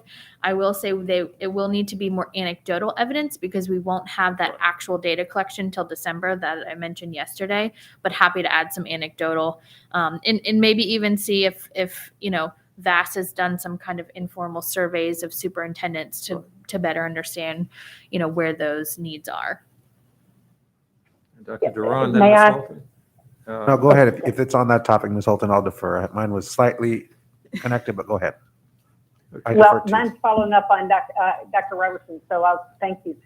Just that, either if there's survey data from superintendents, that would be great to edit in, or even though it's anecdotal, if we could sample a handful, call 5 representative superintendents around the state to ask for the preview of what their data is going to show. I do think that that this will be an important issue for the General Assembly, and obviously we can update them through other channels when we have the actual data. But rather than just being totally anecdotal, if we could have something that would help give a preview, and call Fairfax has got 17% of the students in the state. Can Fairfax give us a preview of theirs? Can you get, Roanoke or Bristol or a handful of localities that would give a variety of the picture? Maybe. I realize that's putting a lot of work on somebody, not me. It might well be worth fleshing it out more. Dr. Duran. As we speak to the current conditions and the reality as Dr. Mann opened us up in this conversation, I also think it would be important to speak to a little bit of what one of our speakers spoke to today about the impact on our teachers and our principals and the burdens and yet acknowledge the work that they have done. And some way, and I don't know the right way on this, so someone who's, like you said, Mr. Hiyako, or maybe Dr. Wilson, our English folks here, but somehow that we can write very clearly and articulate very well what I think we need to do as the state board and speak to the many, many, many mandates and requirements on teachers and on our schools. And how do we in this moment pause to recognize if we really want our students to be successful in what we're in the space that we're in right now, how do we find a way to be clear that that's not sustainable over time?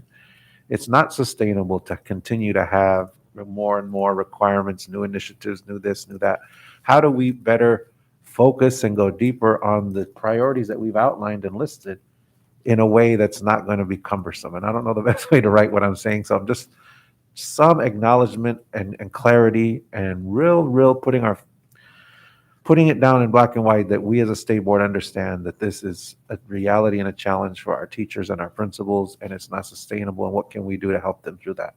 I think in 2021, we've got to pause. People will not be able to continue. That's why we said people are resigning. People are not able to sustain that physically, mentally, emotionally. They are dealing with their own personal family issues that we went through with COVID, all of that, and then yet we're expecting them to come back and be superstars and just jump right in and then give them more to do. We cannot do that. It's not sustainable. And so how do we recognize that in a positive way around the work that they're doing, not in a negative, like, oh, they cannot do this. It's not about them. It's impossible at a certain point. And I think 2021, if anything, should help us to pause and realize what is the most important part of our work and those are the people. The people are the important part of what we're doing. We cannot do any of this without our teachers who are on the ground, our principals, our school-based leaders. That's where all this is going to happen. And how do we really speak to that strongly in here? I don't know, I'm just talking off the top of my head right now, but we've got to say something about that. President Gecker. Yeah, Dr. Davis-Vaught. Thank you, Dr. Duran. Yeah. I echo those sentiments exactly, and I thank you for saying that. And Dr. Lane, I believe he was the one that said during this COVID time, the school buildings may have closed, but learning continued. And a lot of teachers put themselves beyond superhero roles in order to keep that learning going. Emily, I'll talk to you maybe after. I have one question about an edit when we're finished. Absolutely. Thank you, sir. Okay. Anybody else? I would like to see if the board would agree to tying some of the SOQs into the document more closely. What I mean by that is we talk about teacher retention, and yet we believe that, for example, the mentoring program would enhance teacher retention. Don't know if perhaps a reference as we talk about the problem to sort of the solution proposed through the SOQs might be appropriate. We talk about the PALS data, and we have the SOQ for the reading specialist as another example. On the discussion of quality teachers and the achievement gap, we have a recommendation that addresses that, right? Potentially a way to have poorer jurisdictions hire, more experienced teachers. And, we haven't done it in the past, and, I'm not sure how I feel about it, honestly, long term. But I have been thinking that tying the policy that we're promoting to the problems or the issues that we're seeing in schools might be a useful thing as we move forward. And, I'm happy to take any feedback on that. I know this is not supposed to be an advocacy document, and so I'm a little bit cautious about it. On the other hand, we do have the reference to the back to the entire SOQs. So it's not like we don't include them. I'm just not sure we're including them in the most impactful way if we want to turn this into a slightly more of an advocacy document on some issues. Any thoughts on that, Dr. Davis-Ball? I agree. I think that would be spot on for what we need to do, and to go with the conversation we just had about how do we put into this document the social emotional needs, the work of the teachers and whatnot. I think that would be spot on. The resiliency of our teachers coming out of COVID is going to depend on how we add to the workplace conditions. That's one of the key factors in retaining teachers in our schools. So I think if we tie the emotional trauma, the excessive demands that have been placed on teachers in that manner, I think that would be very impactful. And Emily, I'm happy to work with you on doing this. This is not like Ms. Holton where she says, you go do this. This one I'll help draft, and I'll get the English teacher to make sure it looks like English. But also, we have the EL issue comes up. Pretty much everything we address pops up in the issues and needs section of this. So, okay. Anybody else on this? I don't see. Did we have, I'm just skimming through, but did we have NAEP test results, a new round of NAEP results come out Virginia specific this year, or was it only the long-term trends?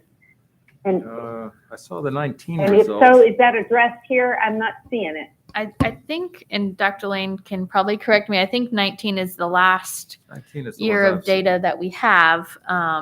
But if something But I news don't come remember out, but when did that come out? Did it come out since we've last reported? Because it did show Virginia still above average, but reverting closer to the average across the board than we would like. we reported it in the 19 report. I think, honestly, Ann, I thought that our math scores were actually higher than average significantly. I thought we were third. Hang on. I think I'm right in remembering that we are still above average, but we are reverting towards the average more than we have previously. And maybe it was the one of the math years. I don't remember, but yes, we are still above average, but not as far above average as we have been in the past, if I remember correctly. But if the 19 results usually get reported sometime in 2021. You did have, we did have a section on NAEP reading scores in the 2019 report. No, you mean in the 2020 report? No, in the 2019 annual report. Oh, okay. So they came out that early. Okay. I'm confused. It starts on page 23. So there's nothing new there. I got it. Dr. Lane, do you know of anything new? There have been mapping studies, but no new NAEP scores. Like I said, I just, at some point, we ought to check and see, I did not think we were regressing toward the mean there. I thought we were holding our own on everything except 8th grade reading. But I need to go back and look at the actual scores again. Okay, any other comments on this? James? The only thing I thought of over the evening was whether the board wanted to add even a short paragraph on facilities and maybe since two of you are on the commission and, we collected some data, not necessarily the self-reported data, but maybe some of the age of building data that might be helpful for folks beyond just the commission. But I'm also happy to get, the facilities team to help put together a quick paragraph on that. Yeah, how do people feel about that? I like it. I can be persuaded either way. I mean, I'm not certain. Yeah, I don't have a strong feeling one way or the other.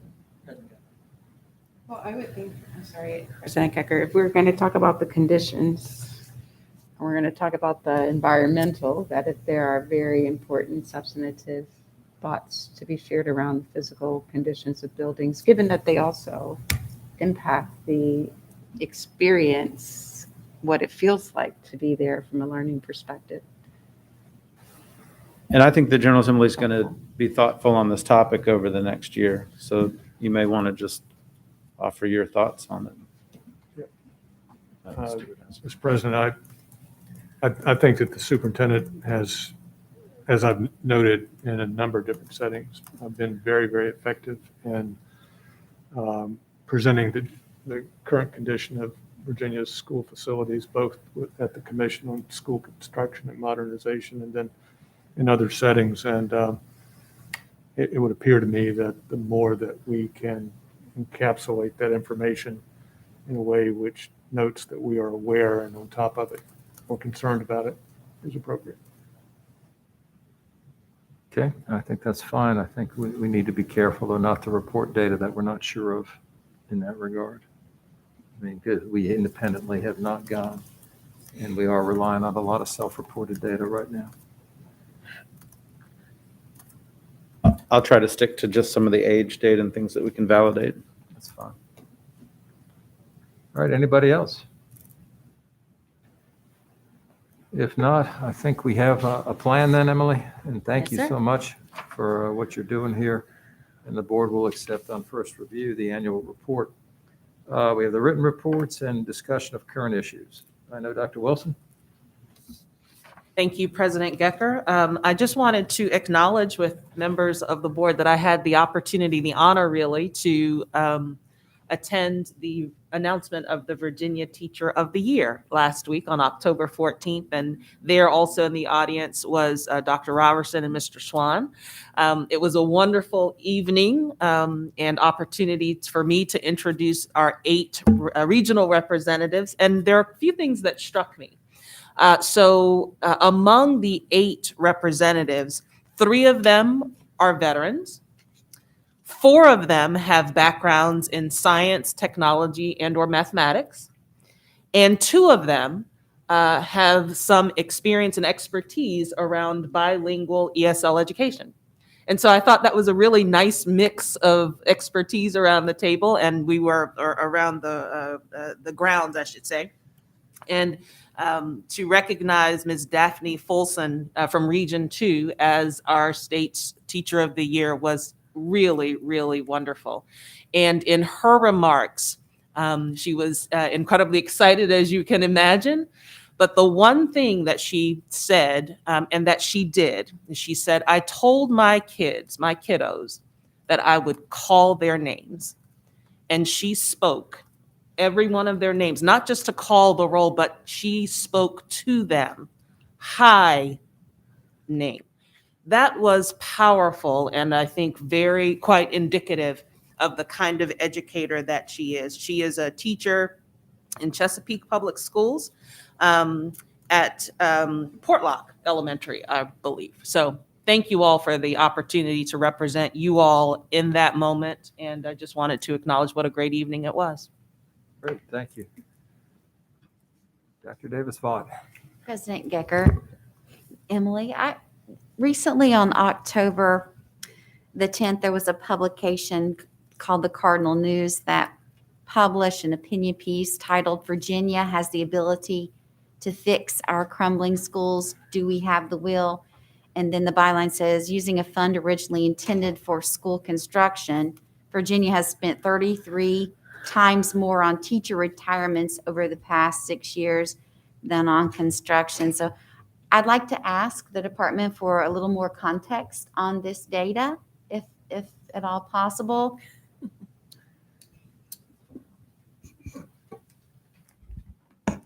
Good morning.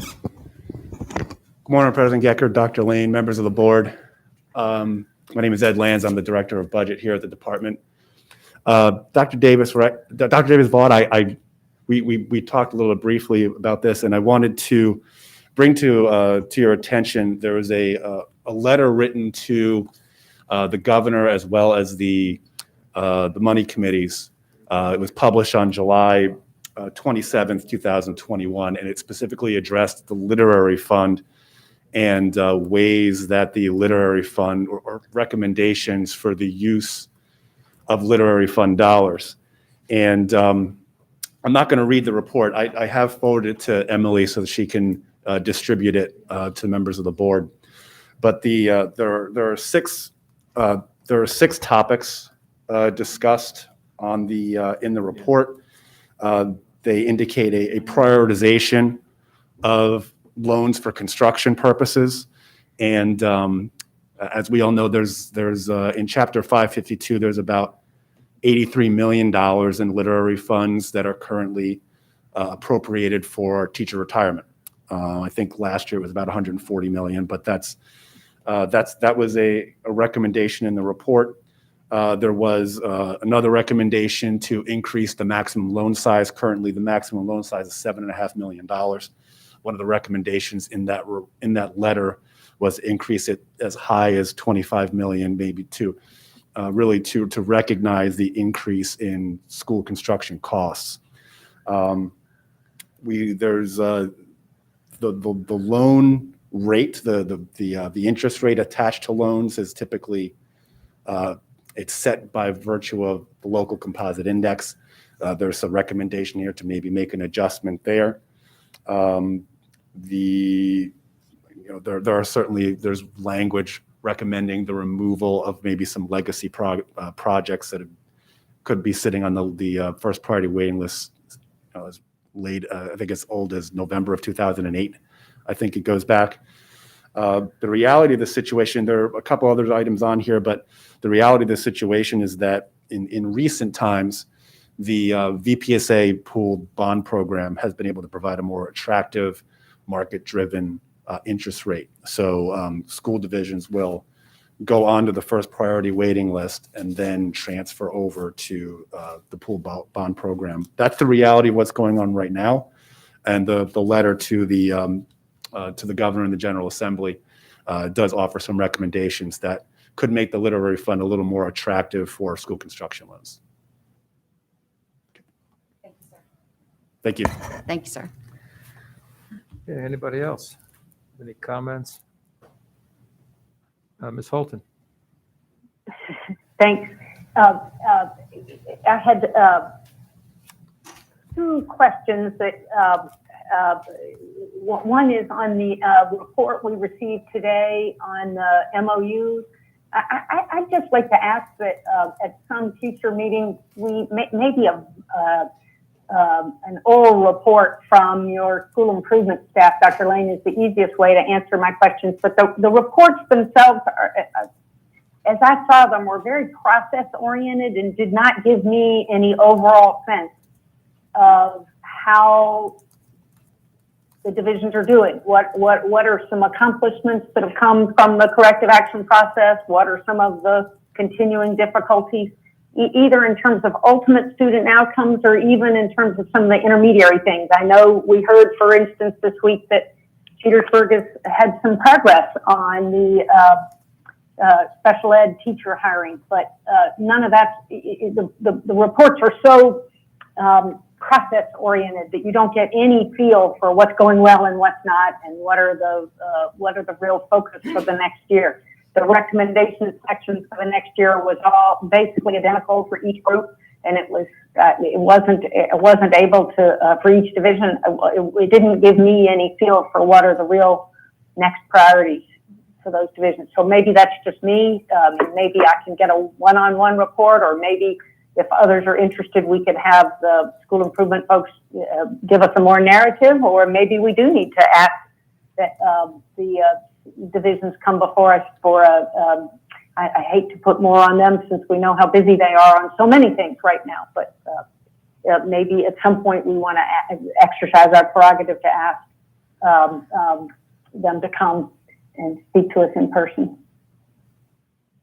And I had one other item, but maybe I'll pause on that one. I think, Ann, we can certainly address that. I'm not going to speak for the department on this.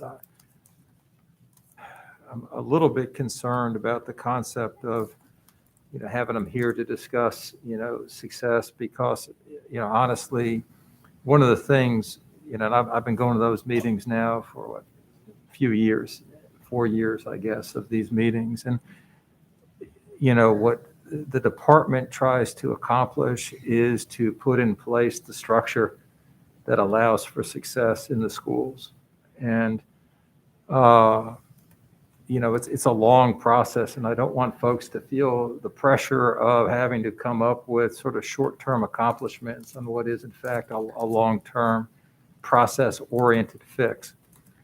Which is not to say, I think we shouldn't hear from them, but I think we got to be careful how we, ask for, accomplishments and things like that, because honestly. Well, I hear you. I think that makes sense to not hear from them, but our board oversight role to have a better sense of how, the school improvement process and our schools who are at the deepest end of it, getting the most oversight through the school improvement division.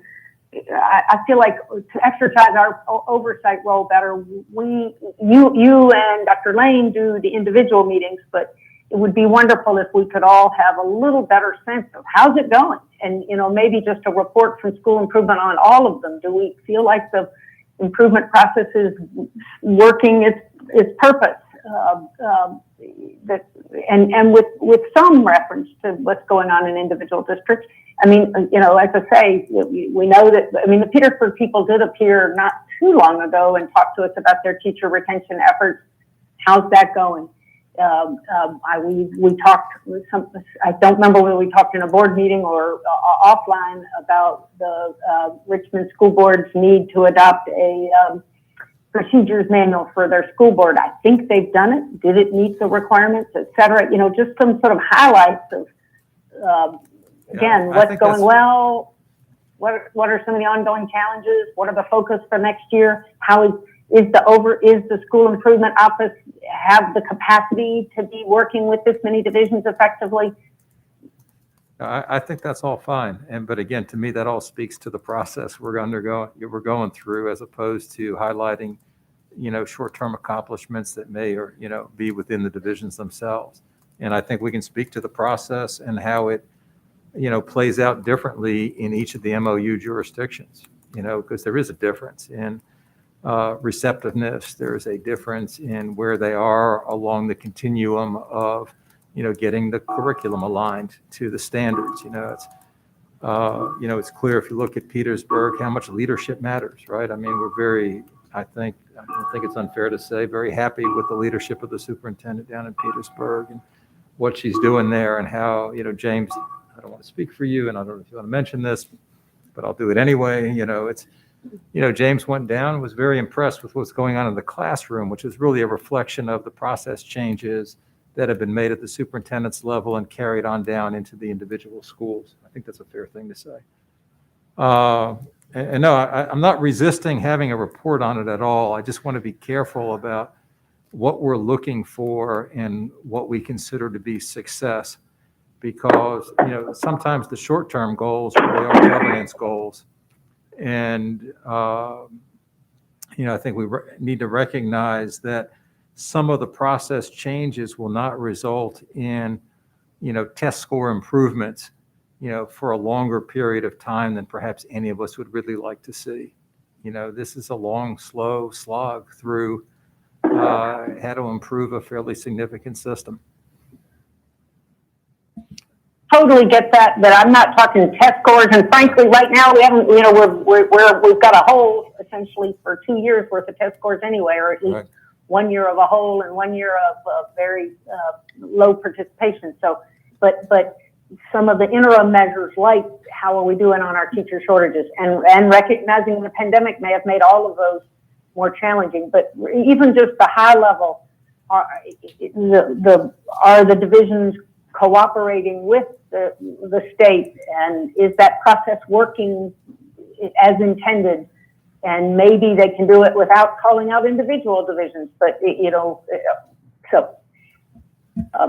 and I defer to Dr. Lane if this is better done in a one-on-one context. I'm happy to hear it that way too.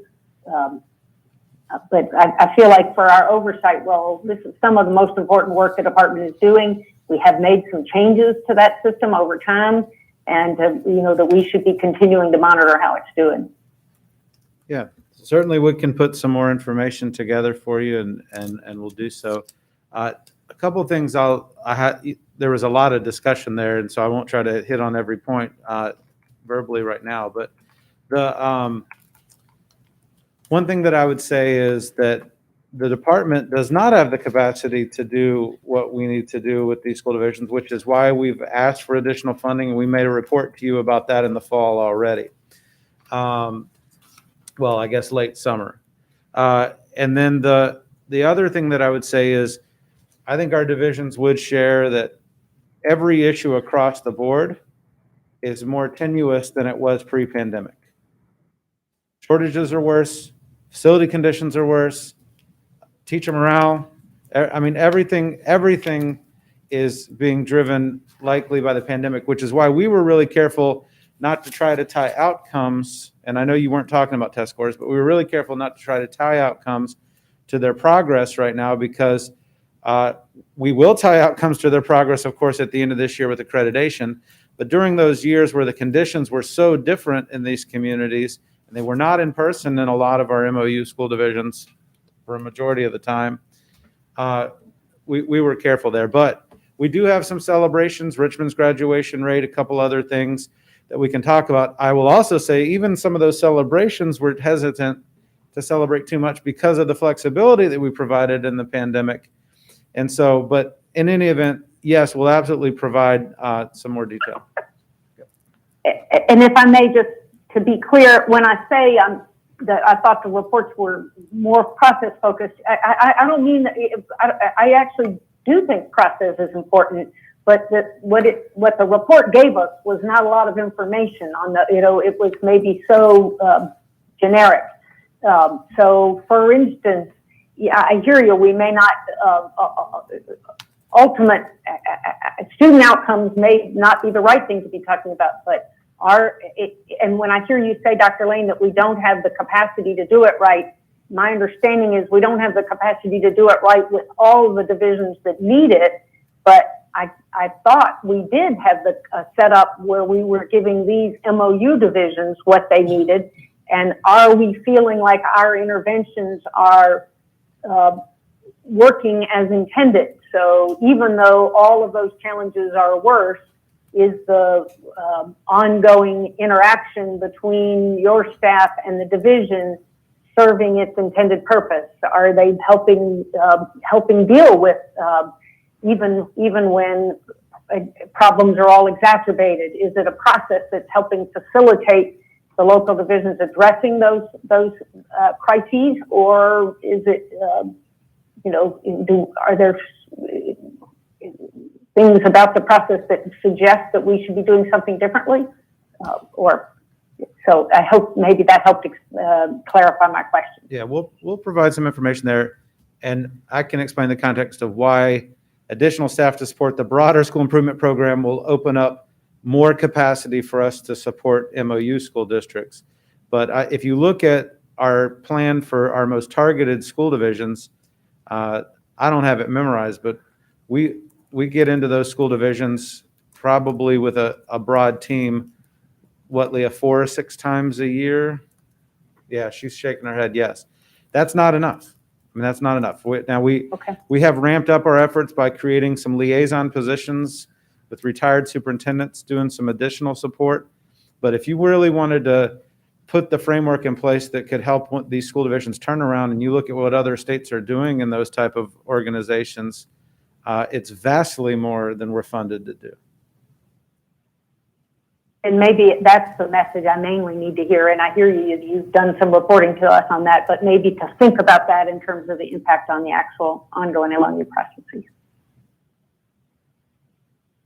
Thank you, Mr. Gecker. And I did have one other question to raise that. Sure. And again, this one I could just raise one-on-one if I were there, but I'll take advantage of this format if I may.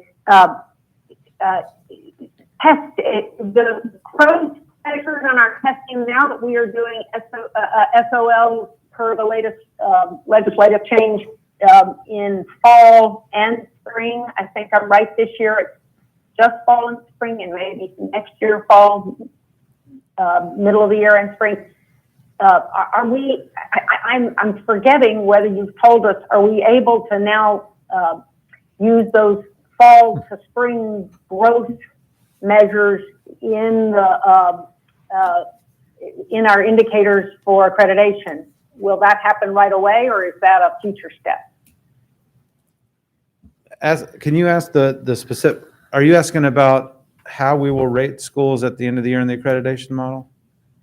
How the through assessments will be used. Okay, thank you. The new growth assessments.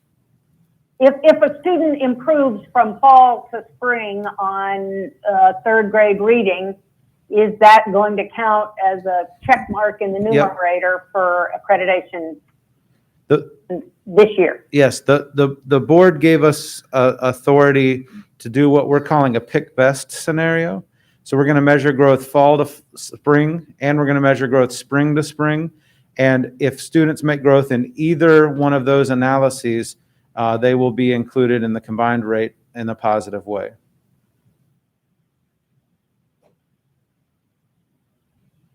Thank you for that clarification. Okay, anybody else? If not, I think that concludes the business of the board. Thank you all for being here and working so hard on this. See you next month. Thank you all. See you, Ms. Holton.